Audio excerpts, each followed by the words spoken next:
կոչենք այն նզովքի էպիզոդ ազգային ժողովի դահլիճում համարվենք ավարտված, պարոն Մանուկյան, համեցեք։ Ինչ բարեգութն էիք, պարոն Ռուբինյան։ Հիմի հարգելի հայրենակիցներ, հակամայից չեմ կարող չարձագանքել որոշ ԿՊԱ-ականներին, մասնավորապես Տարոն Չախոյանին, ում իմ մոտ տպավորությունն է, որ վերջի մի քանի տարիների երազանքը եղել է նմանվել դառնալ Վահագն Ալեքսանյան, ավաղ չի ձգում ԿՊԱ-ականը։ Հիմի փաստերով անդրադառնամ, այդ որ խոսում է երեխաների հետևը թաքնվել, այդ Արեգնազ Մանուկյանի աղջկա հետևն է թաքնվել, չուզում եմ հասկանամ, կամ այսօր դեպք ենք ասում, երբ որ 3 երեխաներին մորը, ով ոչ մի խնամակալ չունի տարել է կալանքի, իրանց հետևն ենք թաքնվել, թե որ ասում առավոտ ժամը 7-ին 10 դիմակավոր ԱԱԾ-ականներ գնացել էին Լևոն Քոչյանի տան դիմաց, այդ ԱԱԾ-ականները չէին կարողանում դուռը թակել երկոքի առանց դիմակ, ասել բարև ձեզ կներեք եկել ենք կամ մի ժամից մոտիկանում ենք, ժամը 7-ին մարդկանց երեխին հանելը նորմալ էր ձեր համար։ Շարունակեմ ես, ուրեմն ակնհայտ է, որ դասական հետապնդումների շարք է գնում, այդ Տարոն Չախոյանը չկարողացա հասկանալ, Նիկոլ Փաշյանի ձեռքերի հետ խնդիր ուներ, այն որ ասում էր ձեռքերն եմ կտրելու, Նիկոլ Փաշյանն է շատ ուղիղ կանգնել ու ասել, որ ԱԱԾ-ին ուղարկելու եմ, մյուսին ուղարկելու եմ, գա ձեր հետևից։ Այդ Նիկոլ Փաշյանի հետ բան ուներ, հարց ուներ, ես ոչ մի ԿՊԱ-ականի թույլ չեմ տա Նիկոլ Փաշյանի ձեռքերի հետ հարց ունենալ։ Հաջորդը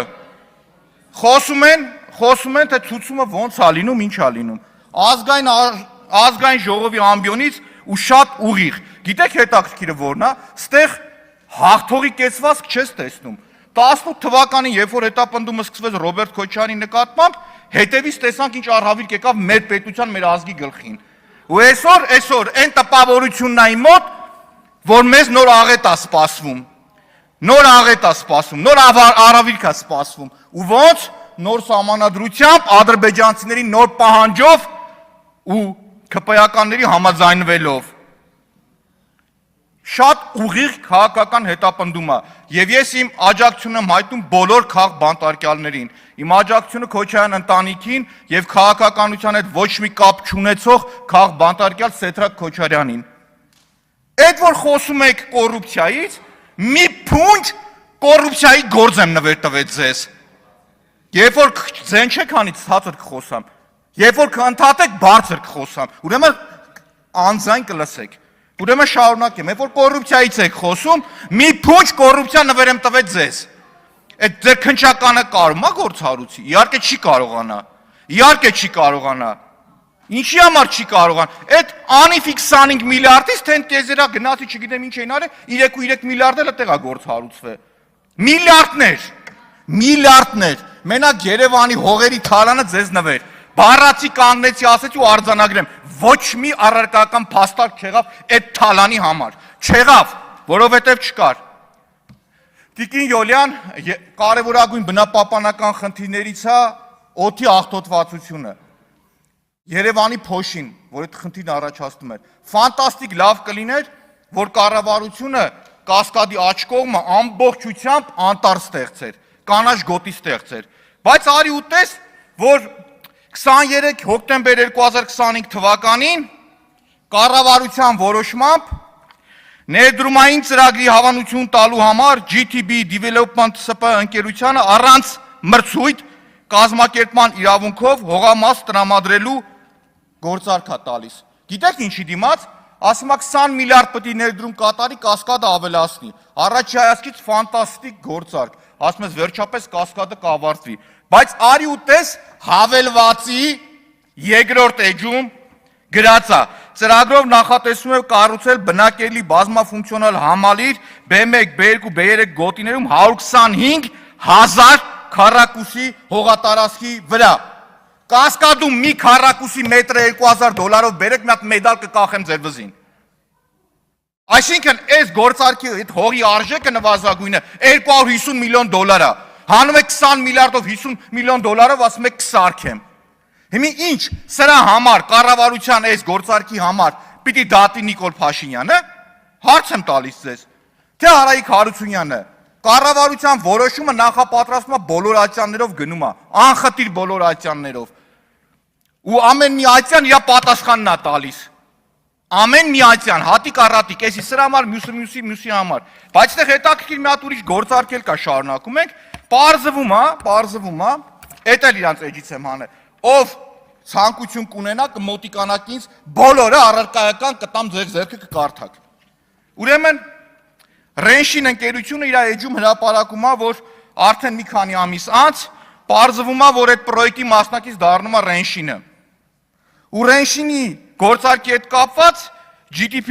տնօրենը հայտարարում է, որ հենց ֆինանսական անսանսանության ու խոշոր ծրագրերի կառավարման փորձն են դարձել այս գործարքի առանցքային շարժիչ ուժը։ Հենց այս գիտակցումով էլ մենք ռազմավարական որոշում կայացրեցինք ուժերը միավորել քաղաքաշինական ոլորտի բացարձակ առաջատարի հետ։ Բա որ առաջատարն ուրիշ ընկերություն էր։ Էս մեր անուշ աղբորխի անիք տվեցիք։ Կարամ իմանամ։ Չէ, կարող եմ իմանալ, թե չէ։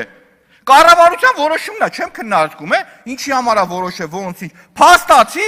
հավելված մեկի մեջ ասում է 125,000 քառակուսի մետր հող։ Կասկադում այսօր հողերի գինը $4,000 է։ Առնվազն $600 միլիոն հող, $600 միլիոն, թե բա կոռուպցիայի դեմ եք պայքարում։ Են հայտնի դասականն ասում էր հորս Սարև,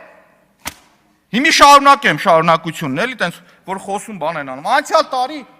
4.8 միլիարդ դրամ Երևանի քաղաքապետարանը փողա ծախսե կանաչ գոտիներ ստեղծելու, այդ տարածքները պահպանելու համար։ Քանի ծառա տնկե։ 5,000 ծառ։ 5,044 ծառ, որ գնաս մանգաս դա էլ չի լինի։ Գնաս մանգաս դա էլ չի լինի։ Թե բա կոռուպցիայի դեմ ենք պայքարում մենք։ Ուրեմն օդի աղտոտվածության դեմ պայքարելու հետ կապված կարևորագույն խնդիրը այս խցանումները, որովհետև մթնոլորտը արտանետվում CO2-ի մեծ քանակ, շատ մեծ քանակ ժողովուրդ։ Անցյալ տարի Նիկոլ Փաշինյանն ընկավ խցանման մեջ, ջղայնացավ ու ԿՊ-ական աղբերների համար կառույց ստեղծեցին։ Կառույցի մասին երեք խոսացի, որ 1.8 միլիոն դրամ աշխատավարձ է ստանում։ Բայց արի ու տես, որ այդ կառույցի զույգ աղբերը կար արդեն Երևան քաղաքում։ Ու այդ կառույցի զույգ աղբոր անվանումը Երևանի քաղաքի կառավարման տեխնոլոգիաների կենտրոններ։ Ու դրա տնօրենի աշխատավարձն էլ է 2 միլիոն դրամ։ 2 միլիոն դրամ։ Գույքը արկը բարձրացնում եք 2 միլիոն դրամ տալիս եք, բարձրացնում եք տալիս եք։ Երևանի ավտոբուսը անցավ թվայնացման այդ միասնական համակարգի վճարման գումարների անհետացումը միլիարդավոր դրամների հասավ։ Միլիարդավոր, միլիոն չէ, միլիարդ։ Միլիարդը գիտեք, չէ՞ քանի միլիոն է։ Թե չգիտեք, էդ էլ կասեմ։ Հաջորդը, որ խոսում եք, գիտեք, լեգիտիմության ճոճը ձեզ զգացնել է տալիս։ Եվ ձեր հետապնդումները երկրում գործող ընդդիմադիր մեծ ուժերի ղեկավարների հետևից գնալը Գագիկ Ծառուկյան, Ռոբերտ Քոչարյան, դրանից առաջ Սամվել Կարապետյան, ինչ վախեր ունեք, կարող եք անկեղծ ասել։ Եկեք ասեք մենք մի հատ մեծ չարիք ենք բերում մեր ազգի, մեր ժողովրդի գլխին, խնդիր ունենք վախի մթնոլորտ մտցնենք։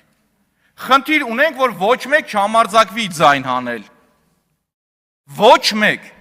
բայց սխալվում եք ժողովուրդ։ Կան մարդիկ, ովքեր սիրում են իրենց հայրենիքը, իրենց Հայաստան, իրենց հողն ու ջուրը։ Չի կարելի, այս ատելության մթնոլորտի վերջը դրեք։ Մի քանի անգամ ասել եմ, լավ տեղ չի տանում։